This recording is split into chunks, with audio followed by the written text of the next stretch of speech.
Hey everyone, Ron here. We're playing some more Age of Wonders 3 this time. I usually don't look back on games that I have done and is this game any good on, but I've been playing this game for 140 hours now and I really wanted to make a new video showcasing some of the newer things I have learned and such. For example, hero creation, which is for single player only for most part. You can see I've made myself a couple of heroes here. This is a necromancer that's meant to be go full evil.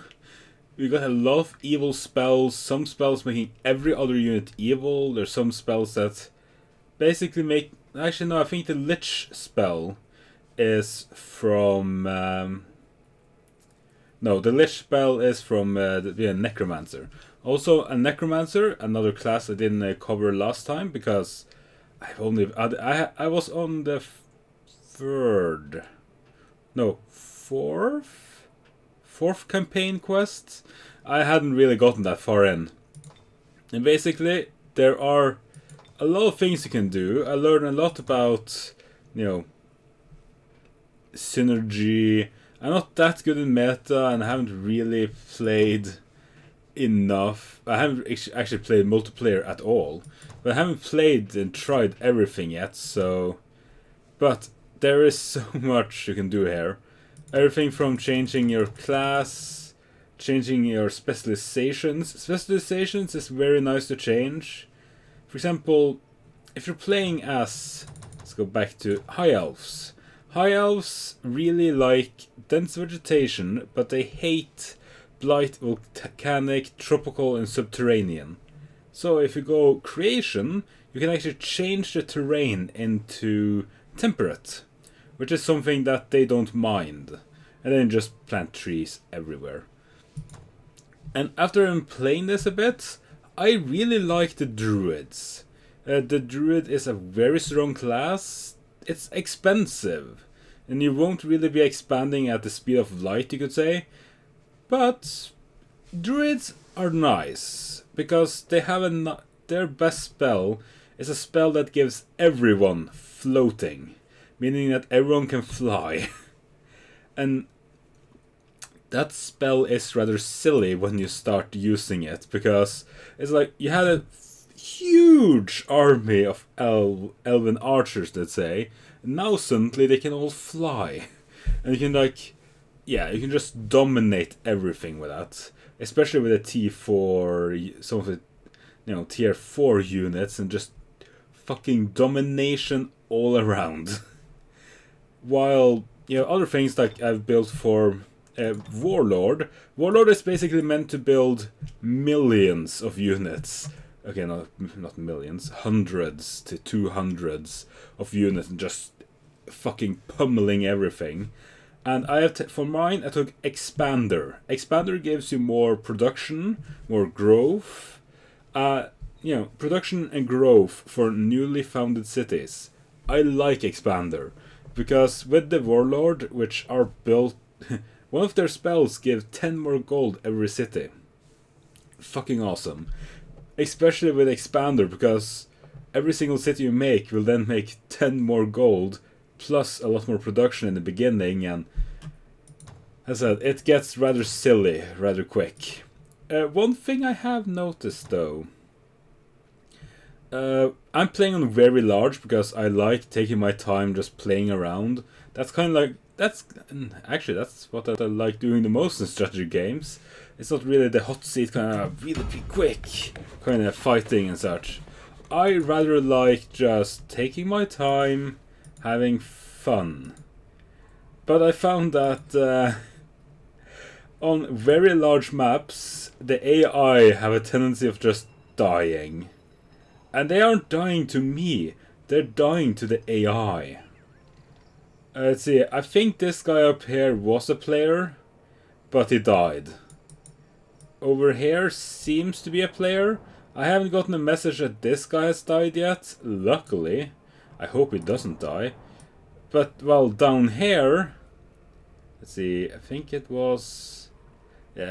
around here. Oh, there it is. This town was a player town. Yeah, occupied by raiders. Starting race. Yeah, this was a player town, and she died.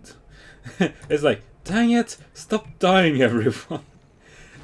The game is not gonna last very long if everyone dies. But here's the nice thing, when you're playing Warlord, which is what I'm playing right now, usually these archers would have an upkeep of 4 gold every single turn. But inside the territory... Wait, why are there actually 4? Huh.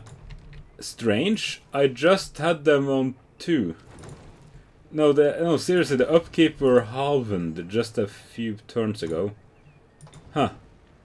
Okay, these guys are still half.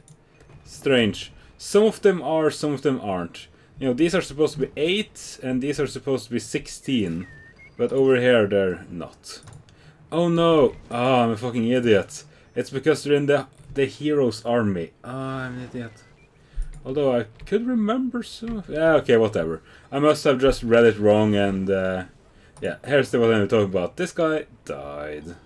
No, wait, that might actually be the guy over there. Okay, somebody died.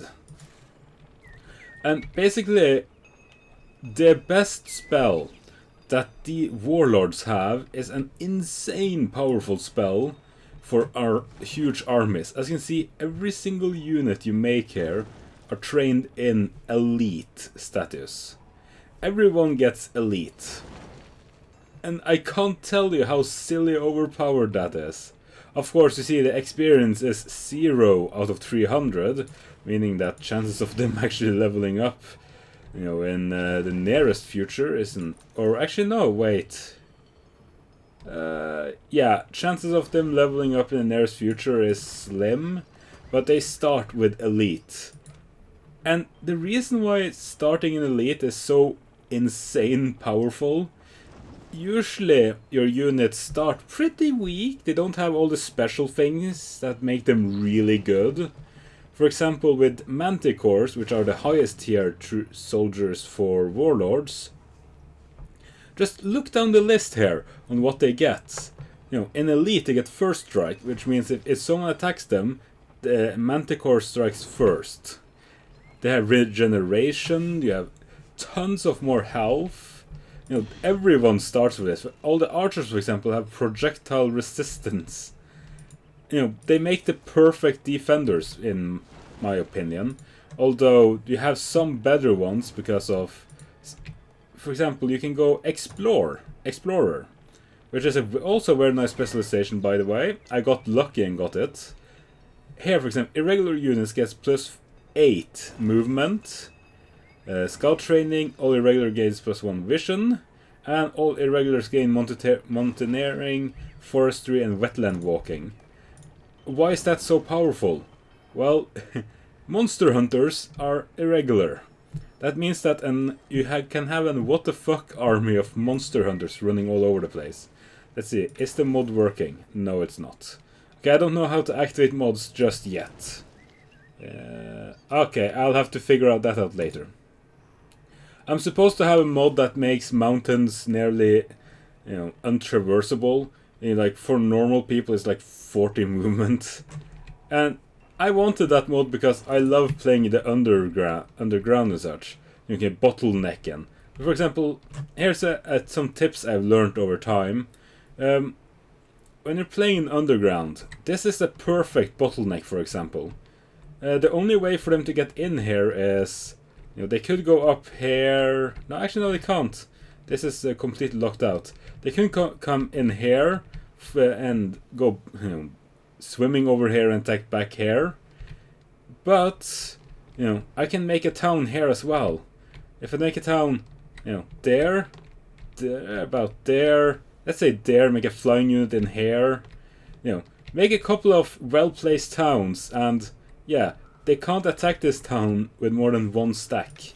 And when you have these insane archers defending, 1 stack is never going to make it. And I could personally have behind there 3 more stacks of units. You can have insane bottlenecks in the underground, which I love. I love the underground because there are so many bottleneck possibilities like that. And as I said, I am more a fan of just making towns and playing around. I've always been a guy that just loves playing around on maps like these. Also, heroes can actually send items to each other. If you find an item that you can't actually pick up because, well, you're filled up. Oof, we first acquire 7 towns. Awesome. Oh, that's actually really good. Plus 10 base happiness. When you're playing in single player, I think multiplayer as well, you can have these Empire quests. And yeah, as you can see, because of the Warlord thing, I have gotten everything, and because of all the enemies being incompetent, I'm probably going to have to restart soon-ish if that guy dies as well, and just put the difficulty up way so they don't die to, well, the neutral. And have stuff like Eternal City, first person to get Metropolis. Sage, first person to research everything. So if you're going to play single player or play multiplayer, keep a mind on this. Also, this is really awesome. I mean, seriously, this spell is so good. This city could actually, I can show you on this one. 50% constraint because they don't actually have space to expand. But if I cast this on it, the space here is access space. You know, they don't actually use it. So they have a lot of space to expand into, meaning no constraint. As I said, overlords, warlords I mean, of course, overlords, there are demons here, but I don't think all of these guys are demons. Oh, these warlords are... I love warlords now. I used to be a really big fan of necromancers because they have one insane fucking spell. Only problem is that necromancers are a DLC race, which kinda sucks, but oh well. But they have... honestly, I think they have the most powerful ultimate spell. No, their ultimate spell. Because they have a spell that will allow you to have I think it was 33% chance on every single battle on the entire map.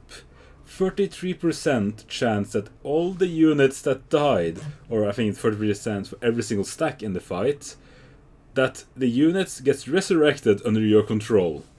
I mean, seriously, you started up. If there's a huge war between several players, suddenly, just like you see armies popping up all over the map, and the reason why that's so overpowered, you know, you're just bunkered down in a corner, and suddenly you have armies everywhere. You can use that to just take over everything else. You have that spell is insane. It's not, of course, compared to many spells, for example, the one for hair, you know, everyone starts out in, you know, elite. Sure, it might not be the strong... I think this one might be a little bit stronger, but really, though, you have to remember, you get armies all over the place. I mean, necromancers are kind of silly how easily you get armies and such, because you are just running around, just doing normal fighting, just getting armies all over the place.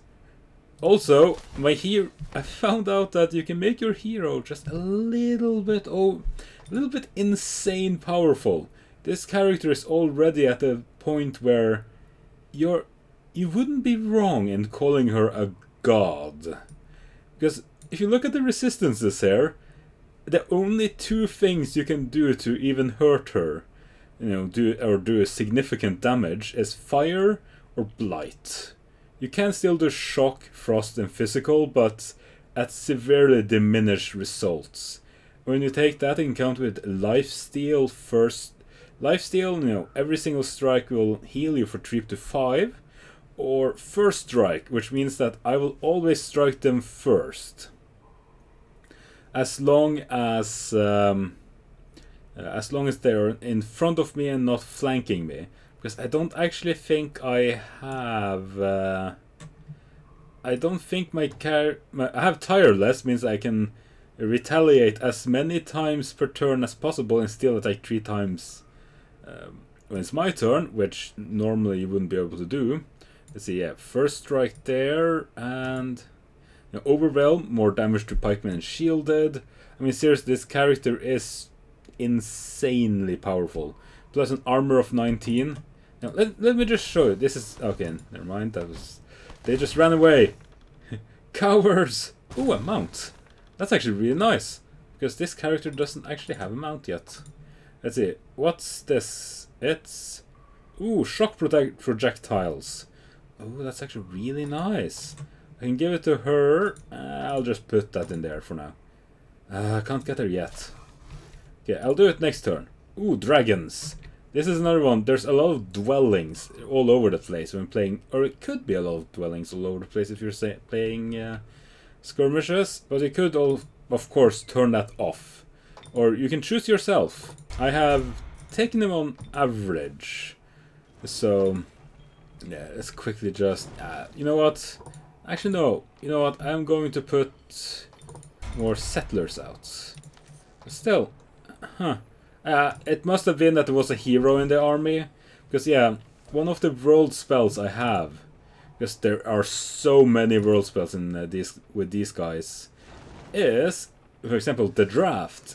Every single unit in my empire, every single one, gets plus 200 happiness. That will usually give you a lot more damage. Inspire loyalty. The caster and their empire's heroes can inspire loyalty. Minus 50% upkeep. Temperate Empire, because again, elves, and this is the creation master, which I said that you should probably take if you're going elves, or probably humans as well. You can choose yourself. No matter, the temperate will expand from my empire. For example, push away all of this blight and put temperate instead. There is to be honest, there is quite a lot to put yourself into in this game, because it's not a simple game, not at the beginning. For the most part, I don't think the strategies that I'm using is even the best. Not far from it. But it's the best I can do at the moment, because I haven't really played it enough to, know all the super good strategies, you could say. Know all the specializations, all the synergy, what the meta is. Knowing the meta in and of itself is usually difficult for new people. Let's see, come on, Auto. Yeah, I'll show an example of just how insane powerful my hero is at the moment. I've had the hero be more powerful. I just haven't been lucky enough to get the most overpowered item in the game. I was playing on a small map once, and an item dropped that I just looked and was like, my god, it's just insane. It's an item that gives you 60% resistance to everything except physical and 3 armor. You just look at that and go like, holy shit. My hero, just thanks to that, became almost immortal. And you see with this one, lifesteal. Every single hit, lifesteal. There are a few really, insane things you can do with heroes. A hero stack in this case. I use the hero stack because they all have resurgence and can't really die. It's perfect for just clearing out areas. Chaos Rift. A very nice little spell. You see a rift over here. It's a little bit outside the map, but okay. This will spawn me minions and make thunderbolts of lightning come out all the time. Which is as I said, you can make some pretty insane stacks here. Let's just move this over here and shoot him. And the hero, as I said, the hero just doesn't take damage. And Chaos Rift again is just tearing everyone apart. Everyone gets a new one. Although the only thing about playing against these guys, my hero is not super strong against them. Let's see here, 80% physical protection. I'm barely even taking damage. If he kills me, if he had killed me there, he would have gotten Swallow Whole, which allows him to heal 25 HP. And everyone dies. Seriously though, a hero stack in this game can clear out everything so fast. Ashes of the Reaper, control undead, or fearsome. Every time an enemy unit performs a melee or touch attack against the unit, the enemy... Oh my god, a chance to get panicked. Yeah, I think I might actually... Oh no. Okay, you know what? I'm just going to give it to her instead. It's probably going to be for the best. Oh, did all the items come? Yes, they did. I killed one of the... every now and again, heroes will spawn. You have little events that will go on, and heroes will spawn with a lot of really good items on them, and some not that good items. But, for example, this one, a cannon. If you fire a cannon, it has I think it was 4 in length damage, and deals 32 physical, which is quite a lot, all in all. Let's see, 1 defense and defender. 1 defense and against attacks of opportunity and retaliation. Oh, that's actually I actually like that a lot more. Because I'm never going to have her on defense anyways. Let's see, do I actually want that? No, I don't. That gives me physical protection on the ground. Mountaineering, this gives me shock protection. Nope. I like my lifesteal. You know what? I'll keep these guys on me. Then I'll go over to her. Let's see. There's so much shit you can do here. And if you have a good hero stack, I would say I have a pretty good hero stack right now. If you have a really good hero stack, you can just easily just run from one of these to the other constantly, just taking these auto combat, win, get items. Just going in, win, take items. Go in, win, take items. You just keep on doing this until you have some of the most insane built heroes in the game. Because I think in multiplayer, it's all about speed. If you're playing against competent AI, it's also all about speed. If you're fast enough to take every single one of these, you will just dominate. Because, as I said, you saw how fucking strong she was. And the unit I was attacking that was dealing 1 to 2 damage was, well, an elite. You can say tier... I say elite, but that's a little bit wrong to say, because it's a tier 4, which are the strongest units that the race can muster. Yeah, my hero's just taking 2 damage, and that's so little, especially against a hero with 90 damage. Now, this is all thanks to being warlords. Warlords get, as thoroughbred mounts, this will give every single hero plus 15 HP, which is nice. Conqueror, more XP, again, pretty nice. Requires 25% less upkeep outside your domain. That means that if I actually send out, let's say, this army, and walk them out here, they should take 3. Yeah. If I have all of my armies outside my domain, they use less upkeep. As I said, I like warlords. If you're going to play this game, I would at very least recommend that you try out the warlord class, because it's pretty silly. Also, as I said, with the Empire quests, if you get all-knowing, it will give you 2 random specializations. I got the Wild Magic and Exploration, which was pretty lucky, because Exploration goes pretty well with Warlords. But yeah, I know, I'm just sitting here talking for half an hour about this game, because again, I love this game. I've been playing it for 140 hours. And I think when I made the first video on you know, is this game any good video on it. I have been playing it for probably 10 to 20 hours, maybe even 30. So yeah, I've been playing it for 100 more hours than that time. Basically, I love this game, and I highly recommend people try it, because this game is just awesome. There's a lot of customizability, there is a lot of strategy, but you can still play it if you don't know all of that stuff. But of course, someone who does know that stuff will just pummel you. I love this game so much, and I highly recommend you guys try it out, because it's just good. It's just really, really good.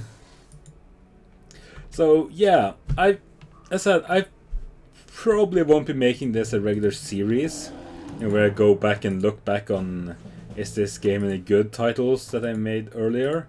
Oh, it just instantly finished that research. Okay. But yeah. Also, another quick thing before I end the episode. A few of these, let's see if I can find one on the map. A few of these, loot locations will give you secret spells. And I would highly that's one of the big reasons why you should just run around and do a lot of looting. That's why you need to be so fast. Holy shit, there's almost no one here. Not that I can see at very least.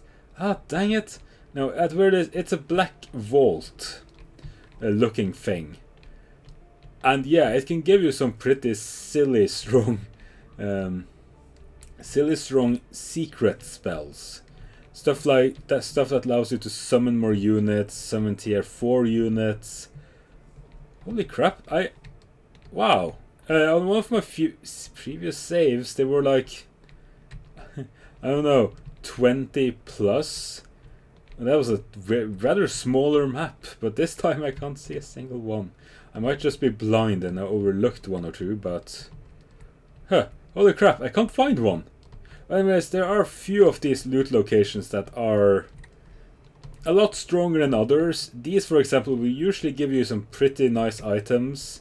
I think it's actually from these I got the armor, I think it was Black Knight's, something or another Black Knight's armor, which, yeah, as I said, silly strong. But yeah, I want to thank you all for joining me back in Age of Wonders, because it's pretty fucking awesome. And again, I recommend you to try it out at the very least. If you see it on sale, buy it, because again, it's a really good game. So, thank you all for watching. I'll see you all next video.